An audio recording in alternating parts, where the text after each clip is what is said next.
what the issues were, what I cared about. And, you know, that's just the different thing about Bento. Because he truly does not really care about your vote. He actually cares about your future. And he takes the time to understand those issues that you care about, and he backs it up with voting, and voting for legislation that creates a better nation and a better Texas. So he has to fight all odds in our state, and we are ready for him to take over as governor. County, Texas, welcome to our next governor of Texas, Beto O'Rourke.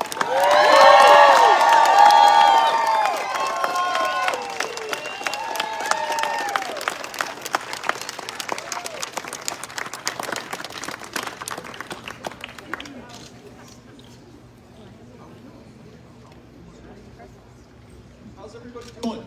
There we go. How's everyone doing? Good to be with you. We have determined that there is enough room in this pool for every single one of us. So we'll talk for a little bit, then we'll have a swim and have some real fun. We need it. And this is some of the warmest weather we've encountered. We've been on the road for a very long time. We've been traveling más o menos since November 15th of last year. And it's been cold, it's been windy, it's been raining, it's been snowing. We've run into some hail along the ways. This is one of the most beautiful days, one of the greatest skies that we've been under since, and no accident that it's here in Nacogdoches. So we want to thank you for welcoming us. We are grateful for what you did with the weather. And Nayeli, thank you for the introduction. Nayeli met with me in 2017. It's hard to believe it was more than 5 years ago, really, where she and I had a chance to sit down, and she was really my introduction to your community and understanding what drives this part of Texas, this part of the world for that matter, and what we can do to make it better. And we've been having this conversation ongoing for every year since then. We were back here, I think in June, where I got to meet Reverend Miller, who introduced me to some really amazing people and actually insisted that we come here to the Fredonia Hotel today, helped us to scout the location and determine how many bodies can fit in that pool. Mike Strong, who is here every single time we've been here. Mike Strong, who gave me the Axe and Jacks hat. Thank you, Mike. Do we have Ms. Williams, the president of the NAACP here in Nacogdoches? I thought I saw her earlier. Yeah. Right here. Thank you so much for being here as well. Great team here. Folks, we just drove in from Crockett, Texas. Some of you have been to Crockett, Texas, and are from Crockett, Texas, and know what I'm talking about.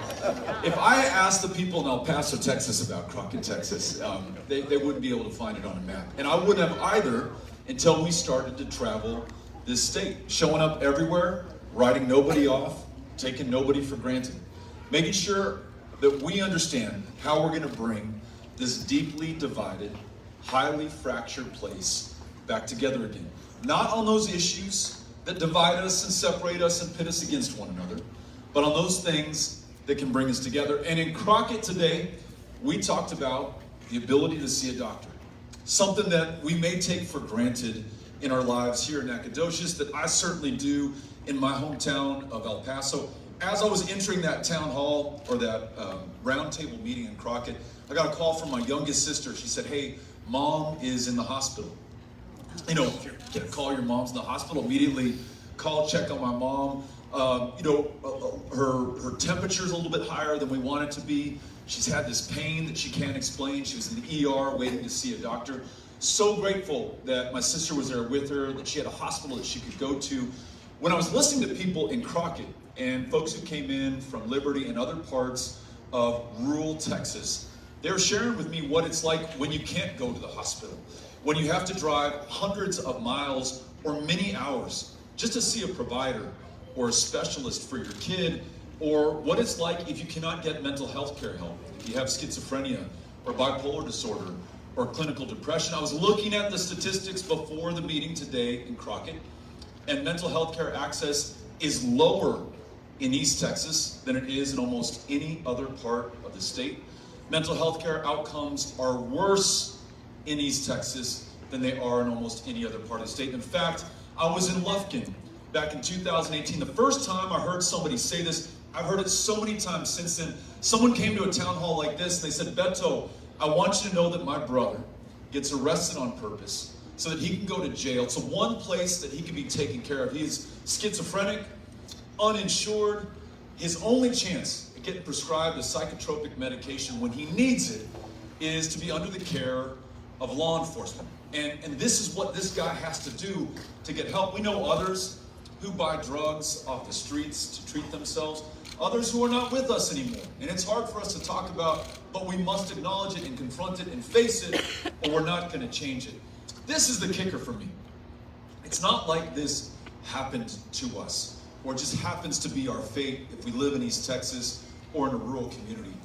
Over the last 10 years, we have rejected the expansion of Medicaid in the state of Texas. And what that's meant is that there's $100 billion, not imaginary, but real, your tax dollars and my tax dollars that we paid into the federal government through income taxes that are sitting there, or more likely than not, going to other states for their Medicaid expansion programs and not coming to Texas. And what that means is that today we're the least insured state in the United States of America. People are regularly dying of diabetes, of the flu, of curable cancers in this state for no other reason than they don't have insurance, cannot see a doctor, nor can they fill a prescription.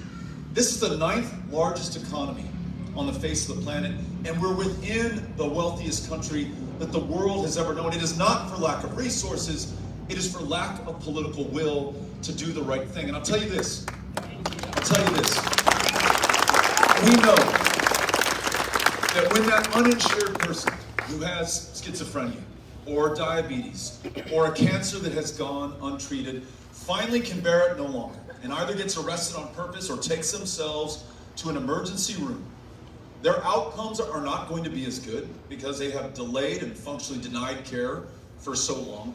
It's going to be a whole hell of a lot more expensive to treat that person because it's not as easy to take care of them now that the condition has persisted and expanded and metastasized over the months or years that they went without the ability to see a doctor. But when that bill comes due, it's $30,000, it's $130,000, it's 6 figures, they're in no way able to pay for it. But it's not like that bill goes uncollected. You and I, as property taxpayers, will see that on our hospital district bill. You and I who are lucky enough, and that's all we are, as far as I'm concerned, lucky enough to have health insurance, we'll see it in higher rates that we pay. If they try to tell you that expanding Medicaid and ensuring that more people are insured is expensive, you tell them it may be, but it's a lot less expensive than not expanding Medicaid and not ensuring that people can see a doctor. We should be able to get this done, right? And it's not something that Democrats are excited about. It's not something that Republicans are excited about. It's not an issue for independents. This is all of us across the state of Texas. They introduced a bill to expand Medicaid the last legislative session. There were Republicans who were ready to vote for this. Republican business groups who were supporting it, probably because of that property tax element that I just described. There was broad bipartisan support to do the right thing, to bring this state together. But for some reason, our current governor, and I honestly don't know the reason why, wouldn't let this pass, stood in the way, and was more interested in the issues that divide us and pit us against one another, like this idea that no woman in the state of Texas can be trusted to make her own medical decisions, to her own reproductive health care decisions, to decide her future, her own fate, her fortune. Y además, there's a $10,000 bounty on the back of any person who assists any woman in the state of Texas in making these decisions. Somebody just said it's crazy. We could not have imagined it. We wouldn't have been able to dream this up in our worst nightmares just a couple of years ago. It is our reality today. And you almost saw that on the face of the governor when he was at the bill signing ceremony. And he's asked by a reporter, Governor, you understand this bill you're signing that outlaws abortion in Texas makes no exception for rape or incest? And the governor, with looking like a deer caught in the headlights, he says, well, we're going to eliminate rape in the state of Texas. Actually, when you look at the facts and the figures and you listen to the extraordinary men and women who serve in law enforcement in this state, the clearance rate for rape and murder and violent crimes in the state of Texas has actually declined since this guy's been in office. It started at 70%, it's now down to 50%. If you know of a loved one in your life who has experienced this kind of violent crime, someone has been taken from you by a violent criminal, not having that closure, not having that justice or that accountability at the end of the day, that wears on you and it stays with you until we close that loop. It's not happening under this guy because he's not focusing on the things that we want him to focus on. This pursuit, this fixation on transgender children, as though they are the existential threat to the future of the state of Texas. When in our schools, 7 out of 10 fourth graders cannot read at grade level in the state of Texas today.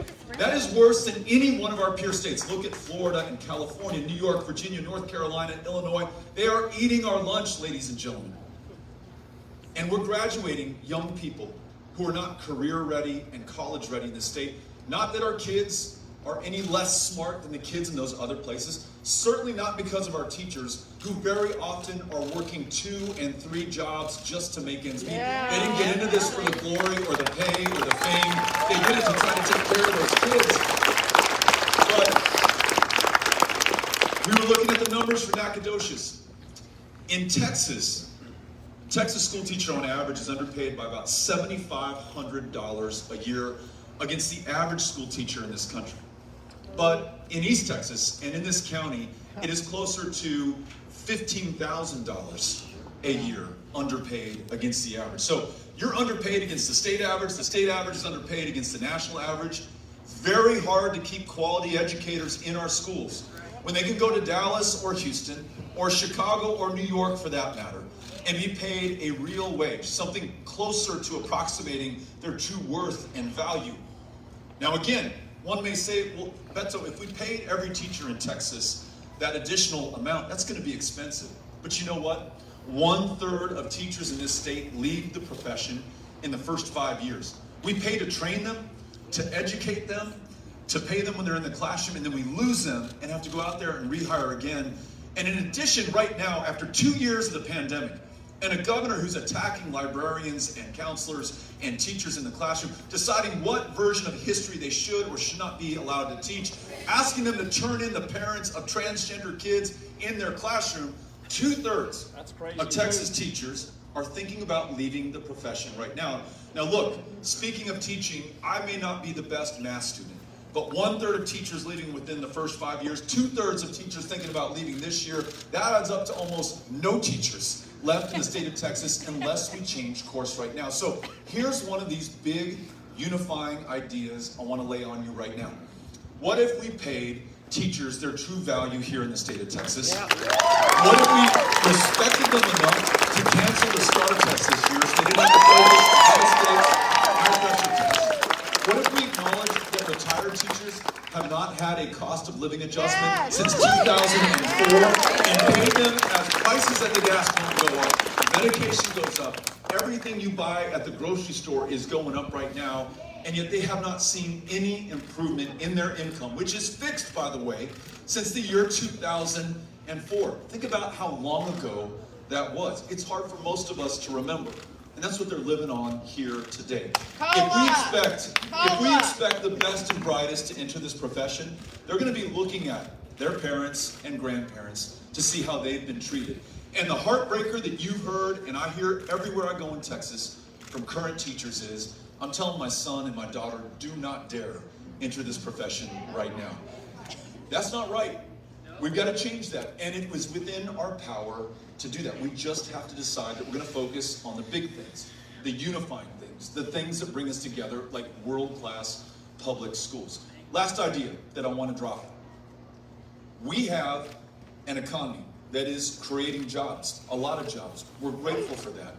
But when we look at the kinds of jobs that we're creating right now, we see that 4 out of 10 working Texans do not make a living wage. Now, what does that mean? It's a term of art. It gets thrown around in city council meetings and legislatures. But what it means when I ask those who are not earning that living wage is that they too are working a second or a third job. They're on public assistance, which means that we're subsidizing those jobs and those employers through our tax dollars. They're sleeping in shelters in some cases or out on the streets if they're not lucky enough to find one. This, in this country, in this year, that we're treating people in this way is not right. $7.25 an hour is the minimum wage today in Texas. Because we don't have universal all-day preschool, you're losing $9 billion a year to the Texas economy from moms and dads who cannot find childcare for that 3-year-old and that 4-year-old. So they stay at home with them, not working a job, not finishing their education, not starting a business and hiring other people here in Nacogdoches. What if we raised the minimum wage? What if we had all-day pre-K for every Texan, regardless of zip code or income? What if we made sure that if you wanted to take time off, as my sister did today with my mom at the hospital, you could do so without being penalized or losing your job or losing a paycheck? What if, and this is going to sound crazy to about half of the people here, but what if we paid women exactly what men make for doing the same thing? Big boost to the Texas economy. And lastly on this point, we are creating jobs, and some of those jobs are high skill and high wage and high value. But I probably don't have to tell you this, we end up importing a lot of the people who work those jobs. The person who comes to this state, to Nacogdoches, to this community, from another state or another country, is twice as likely to have post-secondary education. So they have that certification to be a welder already. They have that bachelor's degree or associate's degree. They have graduate education. They're twice as likely to have that as the people here in this state. So the highest paid jobs that we're creating are going to people who are not even from Texas in the first place. We want great jobs in Texas, and we want them to go to Texans. And you see now how all of these things are connected. If I want you to get a great education, you've got to be healthy enough and well enough to pursue it. If I want you to be able to compete for one of those high-paying living wage jobs, you got to have that education that's going to allow you to compete for it. If we want you to have that education, we're going to have to treat those teachers with the respect that they've earned and is their due. We do these things, and I tell you what, we get Texas back on the right track. And again, you have not heard a fringe, extremist, crazy idea in the lot of everything that I've laid on you, with the exception of the fact that we all get in the swimming pool at the end of this year. But except for that, we're talking about the best jobs in America created right here, world-class public schools, regardless of our kids' zip codes, and expanding Medicaid, which almost every other state has done, including every border state. Arkansas did it with a Republican governor. Louisiana did it with a Republican governor. Oklahoma did it with a Republican governor. New Mexico, the same. We are the outlier right now. How crazy is it that some of our fellow Texans cross the border? Where I live, they go from El Paso to Ciudad Juarez to buy medication, to see a doctor, to go to the dentist.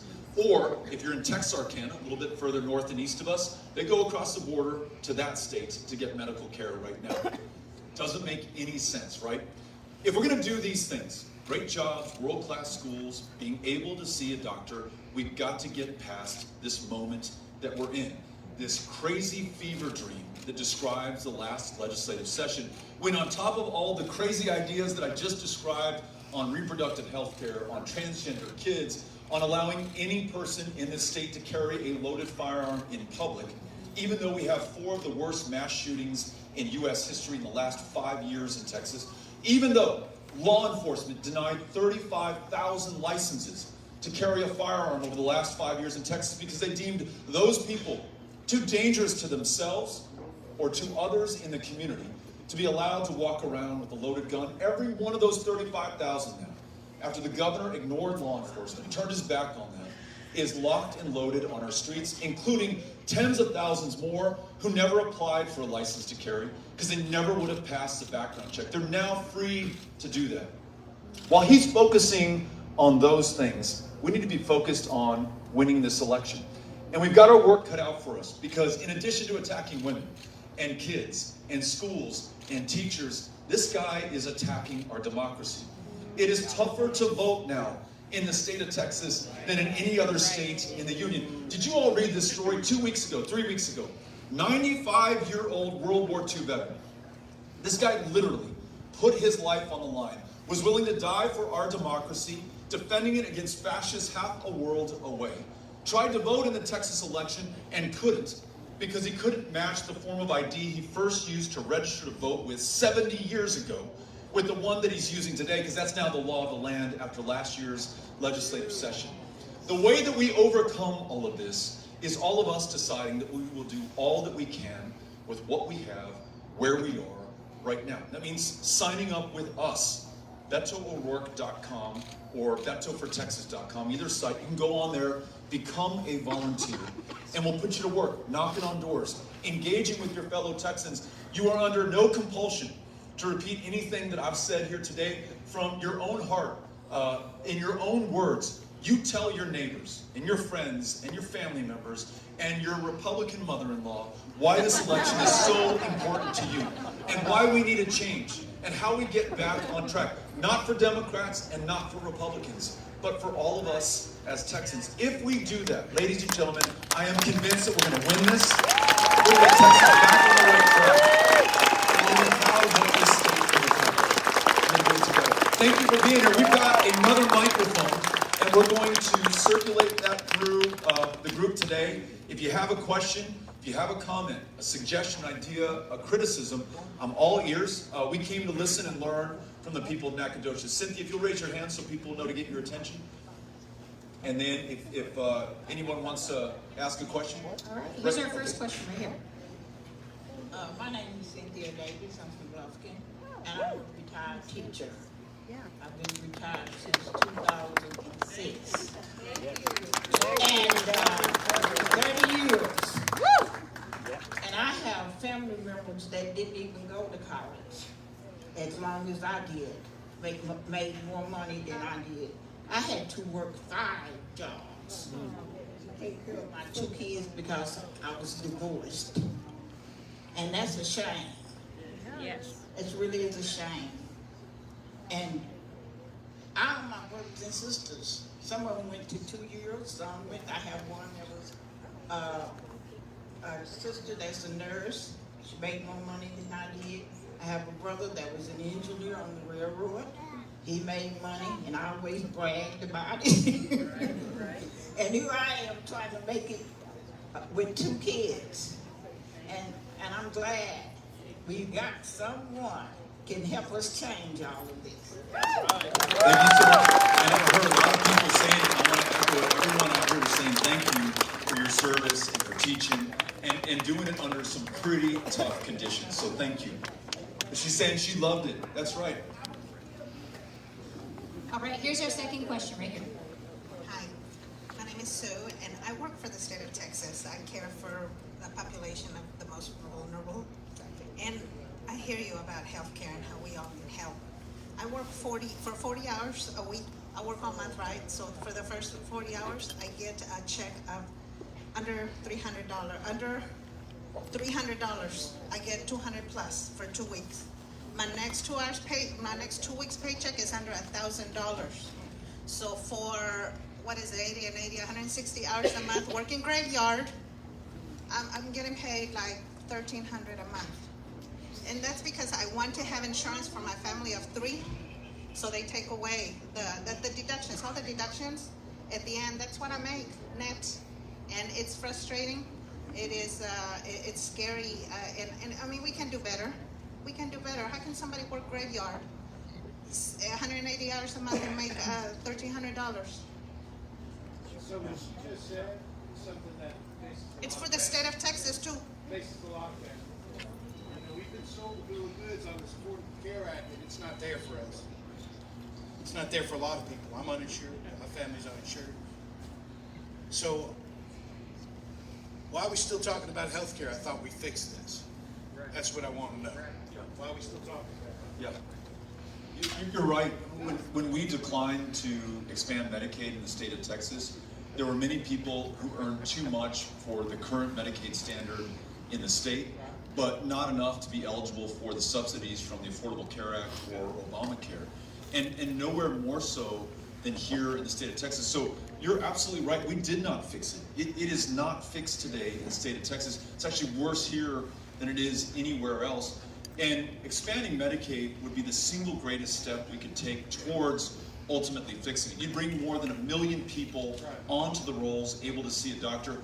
But to be honest, that still would not address all of our outstanding healthcare issues. But let's at least take that step. Yeah, if you don't mind, I'd like to expand upon it a little bit more, if I don't mind. Please.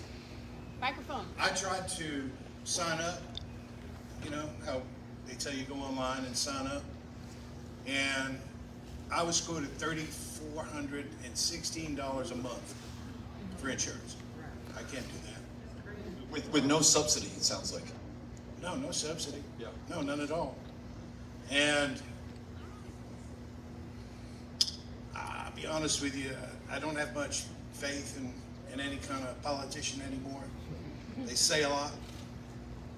You know, it's a game of show and tell. They tell you everything, but they show you nothing.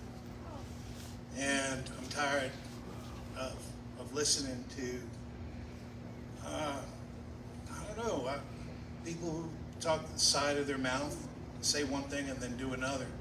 It just seems like everybody and everybody, once they get elected, they never come through.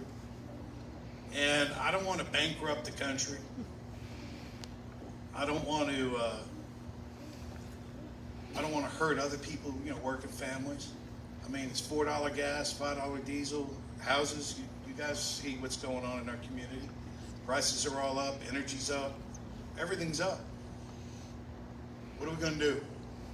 And I just see it as we gotta get better jobs in this community. You're right. You know, and the biggest employer is probably, I think, Walmart and Building Pride, right?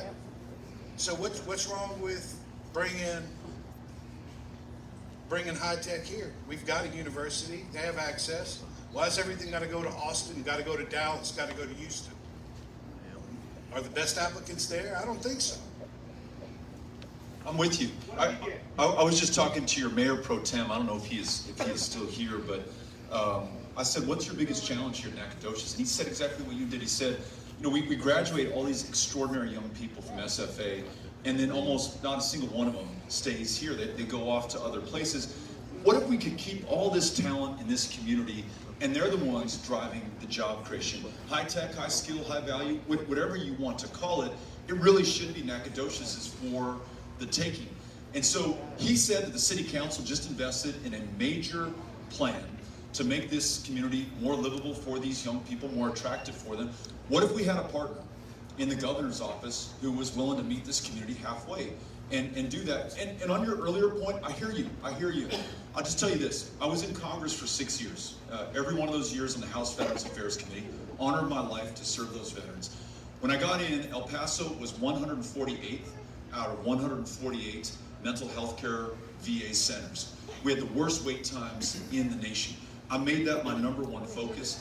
We were able to turn it around, build a new PTSD behavioral health center on the campus of University Medical Center in El Paso, rewrite the business plan for the VA, and get stuff signed into law, not by President Barack Obama, but by President Donald J. Trump. I don't agree with the guy on much, but we can find enough common ground for veterans to move forward. So I'll tell you, I'll work with anyone, anytime, anywhere to advance the agenda of this state. I'm so grateful that you're here. We'd love to work with you too. Okay, here's our next question. Hi, I've worked in healthcare for the past 20 years, in mental health care for the past 3. 2 of those were at Rusk State Hospital. It's a shame. Mental health care has such a stigma. Nobody wants to talk about it, but 75% of us need it. What are we going to do to help the people who unfortunately are stuck in the state hospitals or are clients of the Burke Center, which serves 12 counties in East Texas, but has 13 counties in East Texas and is understaffed and underfunded? So many of us, maybe most of us here, would be compelled just from your story and from the moral imperative of this. You got to do the right thing. You got the resources to do it. Help somebody who's struggling right now, right? But if that's not persuasive, And thus far, it has not been in Texas, right? We've known about this for forever, and it has only gotten worse. The largest provider of mental health care services today is the county jail system. The largest single inpatient mental health care facility in the great state of Texas of 30 million people is the Harris County Jail in downtown Houston, Texas. So if that doesn't shock you into doing the right thing, what will? I think we come back to the gentleman's point about we don't want to bankrupt this state. We don't want to pay more in taxes to approach the same problem in the same way and expect a different result. That's Einstein's definition of insanity. What if we could acknowledge that housing somebody for mental health care issues at the county jail is really expensive? I forget what it costs, or I remember what it costs then, I don't know what it costs now. It was $120 3 years ago per night to house somebody and to feed them and to clothe them and keep a roof over their head. It gets a lot more expensive when you start to administer psychotropic medication. For a fraction of that, we can ensure that that person has insurance, that there are more payers in the mix. That attracts more mental health care professionals and providers to our communities, more facilities that aren't jails and prisons where we can administer and deliver that care. That would be a great start. But at some point, you're going to need the moral leadership in the state of Texas to do the right thing just because it is the right thing. And I will make sure that we find as much common ground with Republicans on this as we can, whether it's the cost issue, the stewardship of taxpayer resources and spending them in hospitals instead of jails, whatever it takes, let's get there. Because you're right, it's going to affect so many people. Everyone here, someone in their family, if not themselves, is going to need that mental health care help at some point in their lives. Let's make sure it's available to all of us. Thanks for asking the question. Thanks for what you do. We appreciate it. To your right. Hi there, I'm Christina Putnam, and I'm mainly concerned about what our current governor and lieutenant governor have done to the rights of women in the state of Texas and our educational system. I'm mainly concerned because I remember a statistic about charter schools in the state of Texas. I believe 198 have failed since we started that project. And I hope that we put more interest, energy, money, and focus on public education. And I would like to hear what you have to say about that. Yeah. On this first point that you raised on the rights of women, we talked about reproductive rights. But let's also acknowledge that this is taking place in a state where we are at an epicenter for maternal mortality. In fact, I was just at a barbershop down the street and I had a chance to meet a gentleman, and I asked him how he came here. He said he moved with his wife and she died a day after they delivered their child. Maternal mortality is bad in Texas. It's worse here than almost anywhere else in the developed world. It's 3 times as bad for black women in the state. So when you close down family planning clinics, yes, it's harder to get an abortion. It's also harder to get a cervical cancer screening or reproductive health care help of any kind, or the ability to see a doctor at all in the least insured state in the country. So when we say this is an attack on women, this is really an attack on women. It is life or death in the state of Texas right now. That's why as governor, I'm going to overturn SB 8, and we're going to trust everyone to make their own decisions. We're going to provide health care every time. On the second issue of public education, you're so right. We have given free license to those who are not as accountable as the traditional public school system. And in many instances, we've drained resources, or at least the governor is threatening to drain resources from traditional public schools, and under the guise of quote-unquote choice, turn your tax dollars into vouchers and send them even to private schools. Now, that's one thing in Nacogdoches, it's one thing in El Paso. It's quite another thing in these smaller rural counties where there is no private school. So they'll take your public tax dollars out of your public school classroom and send it to a private school in some other part of the state. That is insult to injustice and injury. And it's proposed by the current governor. You know as well as I that in some of these smaller communities, the public school is the largest employer. It is the source of pride in the community. It is the best ticket to a better life for those kids in those classrooms and those teachers who may be working 2 or 3 or 5 other jobs in order to make ends meet. They're giving everything of themselves to those kids. So at a minimum, we should have their backs and fully fund public ed. As governor, I'll do that. Thanks for asking. My name is Courtney Roberts, and I'm a senior here at Nacogdoches High School. And I actually asked you a question right before I entered my freshman year of high school. It's crazy. I'm going to be attending Texas Southern University in the fall. And I wanted to ask, what is your viewpoint on funding HBCUs in Texas? Because across Texas, across the nation, there's plenty of historical black colleges that are underfunded. Staff is underpaid. There's not many resources. I just want to know, like, what is your viewpoint on that, and what is your plan to combat that? First of all, I think that is crazy that you asked me a question 4 years ago and you're back asking me a question again as you head off to TSU. Congratulations. It's a great, great school. I think we begin with the understanding that HBCUs are incredibly important to the state and offer us tremendous value for the money that we put in, the state tax dollars that go into HBCUs, which are less than we do for UT and Texas A&M and SFA, for example. They provide, in terms of graduation and earning power of those graduates and what comes back from those graduates, the good that they create, it outpaces almost anything that we have in higher ed. So I want to make the case that this is a smart investment to begin with. Then we look at some of the leadership that these HBCUs have produced, not too far up the road in Marshall, Texas at Wiley. You have people like James Farmer, you have people like Opal Lee, who recently made Juneteenth a national holiday. You have people like Dr. Lawrence Nixon, who graduated from there more than a century ago, founded the first chapter of the NAACP in the state of Texas in 1910, and when the state legislature in 23 outlawed voting for black men and women in this state. And it wasn't under a euphemism, it literally in black and white said that if you're African American, you cannot vote in a Texas election. It was a graduate of Wiley in El Paso, Texas, Dr. Lawrence Nixon, who broke the all-white Democratic primary in 1944. So the impact that these institutions have on the state is beyond calculation. So I want to make sure that as governor there is parity in funding, which is missing today, for the value that we get, for the pride that we have in these institutions. And so that cost is not a barrier for you or anyone else, anyone who's graduating behind you at the high school that you attend, when they want to go to TSU or Paul Quinn College or Wiley or Prairie View A&M or any of our great institutions that we have here in the state of Texas. So I'm proud of what they're doing, and I want to make sure that is followed up by investment and resources. Congratulations on going there. Thank you again.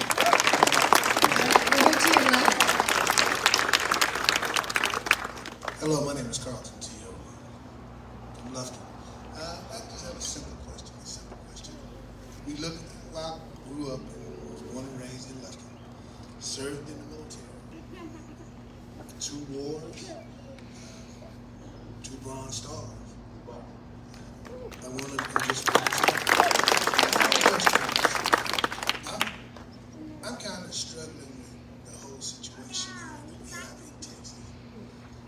We have an economy that, since I've been born, has suppressed the black, the Hispanic, people of color throughout the generations in education, healthcare, jobs, economic, you name it, across the board.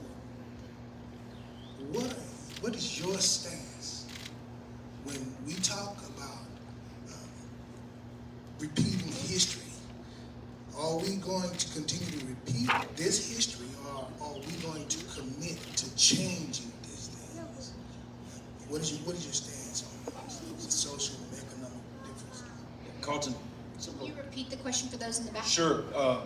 First of all, this gentleman just told us that he served his country in uniform and has earned 2 Bronze Stars. So that's one thing I want to make sure that I repeat. Thank you for your service and for sharing that with us. And the question is about whether or not we're going to repeat our history, and an acknowledgement that this state has not worked equally for everyone within it. And it's not something that I'm talking about from our distant past, as I just did with the all-white primary from 1923 to 1944. It's that today, in a kindergarten classroom in Texas, a black child is 5 times as likely to be disciplined or suspended or expelled as a white kid for the same infraction in front of the same teacher. Now, when we hear about a schoolhouse to jailhouse pipeline, it doesn't begin in high school. It's a very real thing. It begins when that kid is 4 or 5 years old. They're absolutely defenseless against this system. And I don't for a second think that the teacher in front of that kid does this intentionally. I don't think any of us want this system to exist. But if we acknowledge its presence, then we are better we are more likely to be able to overcome it and change it. So how do we meet a challenge like that? What if we more intentionally and actively sought out black men to be those kindergarten teachers, to be at the front of the classroom? What if we made sure there was representation in every part of education, pre-K through 12? That would go a long way. What if we looked at the issue of economic access and the ability to get a loan and the compounding effect of redlining going back to the 1940s and 1950s after World War II that is still with us? Access to capital in this state is not equal. And so it makes it harder for some to start businesses and create jobs and build intergenerational wealth. It doesn't mean we got to punish anybody for that. We just have to acknowledge that it's happened and be intentional about the way that we make sure that folks who are trying to start a business and need a loan have access to that, no matter who they are or which community that they live in. So yes, I think beginning with an acknowledgement of the truth and the fact that this isn't just our history, it is our present today, and it will be our future unless and until we change course is essential. And then having the policies that follow that in education, in lending, in hiring, in the ability to have a state government that looks like and is reflective of the state that it seeks to govern. We're the most diverse state in the country, or maybe second only to California. Let's see that in positions of leadership and power and public trust. So thank you, Carlton, for asking the question. Appreciate it. Very good. Next question. Hello, so I'm in 8th grade right now, and I go to school in Hudson, Texas, which is like even more rural than here. And I am one of the only Democrats in my town, and I am one of the only people that wears a mask or is vaccinated at all. So,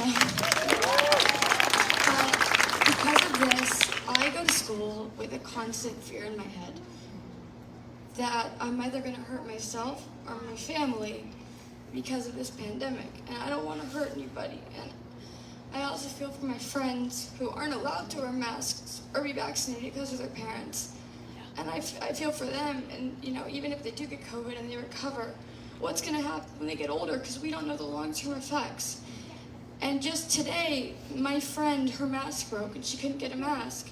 She had to go 2 periods before she could see me, and I had a mask for her. But the fact that she had to go unprotected because no teachers, not even the principal, not the front office, nobody had a mask for her. And that's not fair, that's not safe. And then another point, I'm a straight A student. I take all advanced courses, but I have a 504 plan. I have ADHD and dysgraphia, and I have to take the STAR test in 9 weeks now. But because of the new rule, it's all on computers. I can't take a test on a computer and expect to do as well. And that's not fair if my disability isn't recognized and treated like that. It's not fair, and I don't know what I'm supposed to do, because how am I supposed to take a test, get my dream job, work for NASA, go to Harvard, all that, when I can't even pass this stupid test in 8th grade? And then my final point is, because I have ADHD, I do take Ritalin. But we recently moved here like 2 years ago, and it was so difficult to be able to get my medication, and my father's too. I think I ended up having to take expired medication from 2 years ago because we couldn't get approval from my insurance to have my Ritalin, which is not an ideal situation. I struggled so much during my first portion after just moving here, after doing, I think I did virtual school for about 9 weeks. I couldn't take my own medication that I need to function because of all these restrictions put on drugs. Now, I do think drugs need to be restricted at some point, but not to where people that actually need them can't get their drugs, can't get their medicine. That's not fair. Thank you for being here. My daughter is also in 8th grade, so you all are roughly the same age. You're in the same place in life right now, and so I'm really impressed that you're here, and I can only imagine the courage that took to come out and to share that in front of everybody, most of whom you don't know, and so we're proud of you for doing that. What you just shared with all of us reminds us that this pandemic was really hard, right? And hard on you, hard on your classmates, whether they wear masks or vaccinated or not. I mean, We all went through a lot of isolation and separation, a lot of learning loss. You know, in some cases, you may not have been in the classroom for 1 or 2 years, but it may have resulted in much longer learning loss than that. That's what I'm hearing from teachers. The ground that they have to make up, and then to have a high stakes, high pressure test still be out there this year. And however they try to discount it, it's still causing anxiety. I can hear it in your voice. It causes anxiety for those teachers. It causes anxiety for the parents of those kids who are there. I don't think any of us are against testing or accountability or understanding how we're doing. We want to know, right? And every teacher wants to know, and every teacher that I know wants to do better. But what if instead of this high stakes, high pressure test that you're talking about, we had a test that was used more as a diagnostic that determines who needs help and where we need to send resources. Where you have a certain treatment in a classroom that's working really well, and you may want to expand it across other classrooms or other school districts across the state. What if we use those tests really to gain the knowledge that we want instead of punishing teachers and principals and school districts for their performance? Those A through F rankings that we see on schools, 100% of your grade is just that one test. When you all were in school, you may have taken a class where there's only one test and that was your entire grade. That's what we're doing to entire school districts and schools right now across the state of Texas. Nobody did this maliciously. They're not trying to harm anybody. I think this was just a good intention that got out of control. We need to get it back to some common sense. And we need to listen to you and to your teachers and to your classmates. And we need to understand how we can make sure these tests actually work for the intended purpose. So thank you for being here. Keep the faith. You know, keep your chin up. I don't think you're going to have any problem doing that. Just listening to you right now, you sound incredibly strong and courageous, and you're going to be good. And I would just say for those kids, and we deal with this as adults who don't wear masks or don't want to get vaccinated or don't see things the way that you see them, let's make sure that we are doing our best to still be good and kind to them, to find common ground where we can, to recognize that we are really fractured and divided right now. I've been around for 49 years. I'll be 50 this year, and I've never seen it like this, ever. And people who are older than I am say they've never seen it over the course of their lives. This, at some point, has to pass. But it's going to be up to you and to me and everybody here to make sure that we accelerate that passing. And by getting a change in those who lead the state of Texas, we can make sure that we replace some of this cruelty and meanness with kindness, with empathy, with just being good to each other and having some common sense. So I'm counting on you to be part of this, okay? Thank you. Thanks for being here. All right, here's my next question. Thank you. Well, I sort of have a question and a comment. I'm Angela Williams, and I am the NAACP president for Nacogdoches. I currently work for an employer. Can't hear you. With talking about income. I work for Texas Employment, and most of our jobs is outsourced. There is not many jobs in Texas. My daughter died on January 13th last month. My HR person is in Wisconsin. My doctor is here.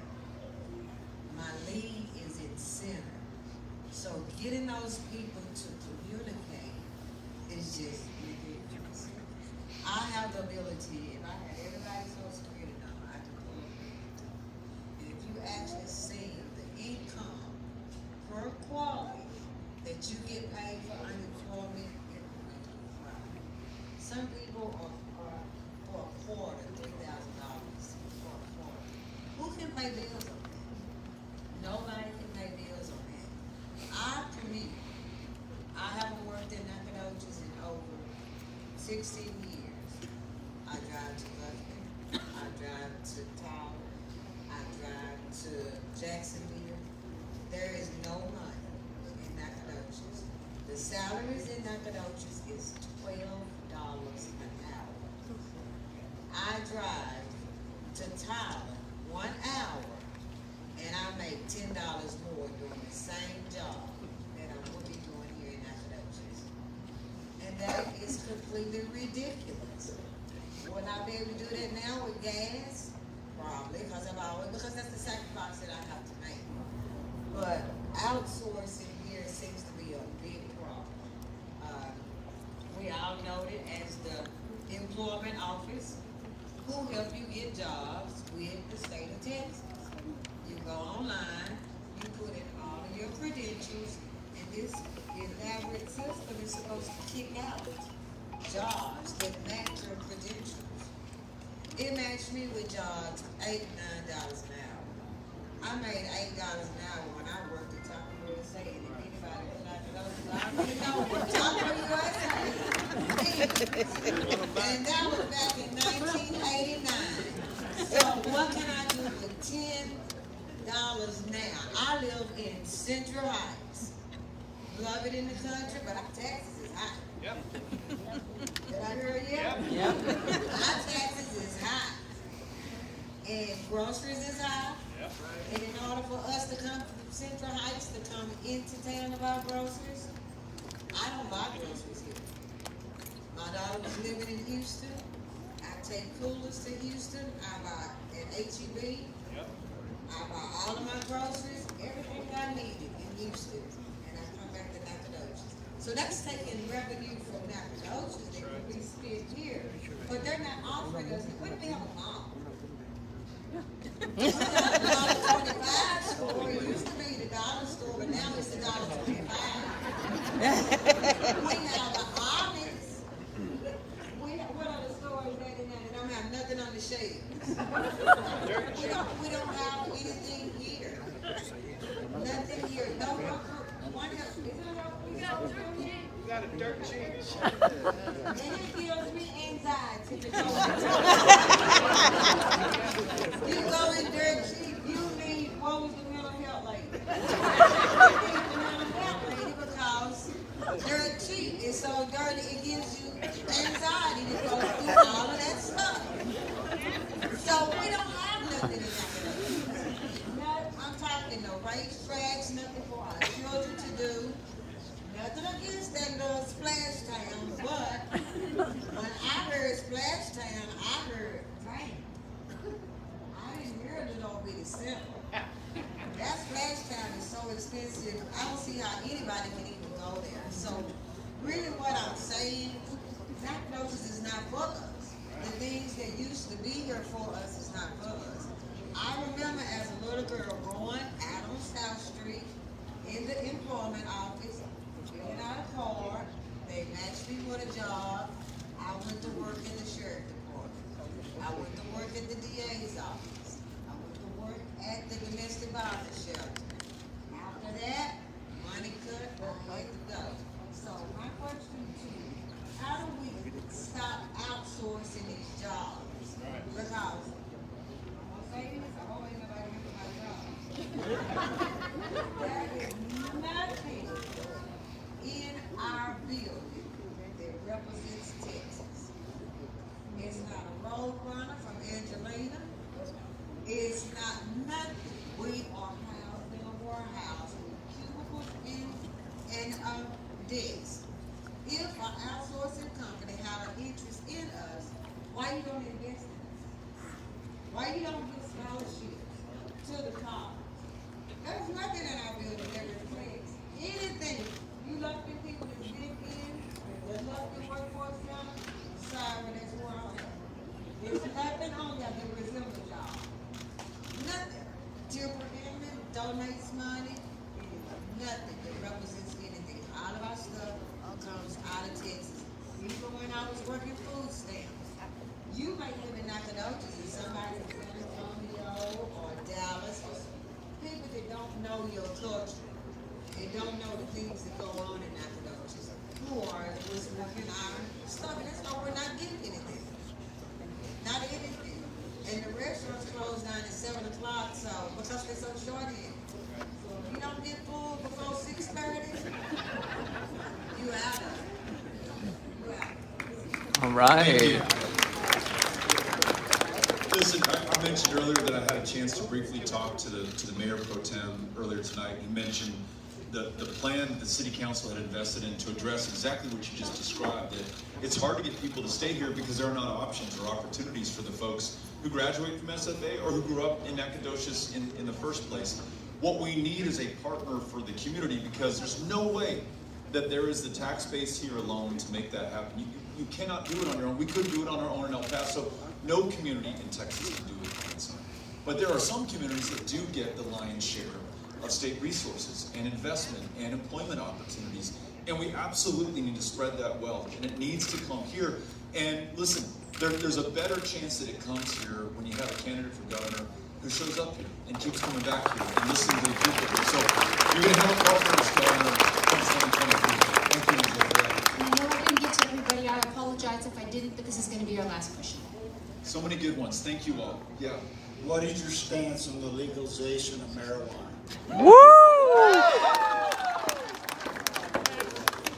You just came right out nasty. We should legalize marijuana in the state of Texas. Folks, real quick, I'll tell you this. Almost every state in the union has either decriminalized or outright legalized marijuana. We are still putting people away behind bars for possession of a substance that's legal in most of the free world today, certainly legal in most of the United States of America. Not everyone is serving time equally. Almost all Texans use the substance at the same rate. Disproportionately black and brown Texans are stopped, frisked, locked up. Upon release, have to check a box on every employment application form saying that they have a conviction, making it less likely that they get the job. Harder to qualify for student loans at SFA if you have that conviction on your record as well. So check this out. If we legalize marijuana, which I'm going to try to do in our first year in office, we save $500 million a year from not locking up people for having weed on them. We make another $500 million a year by taxing it the same way that other states tax it. That's $1 billion to the positive. Imagine putting $1 billion more into our public schools every year. So, great question. Thank you for asking. So, Ms. Cynthia says that's the last question. We're going to hang out for a little while. If anybody wants to say hello, take a picture, post that on your social media. Let the world know that we came together tonight. Nacogdoches, thanks for having us out. Appreciate it. We'll see you in the pool.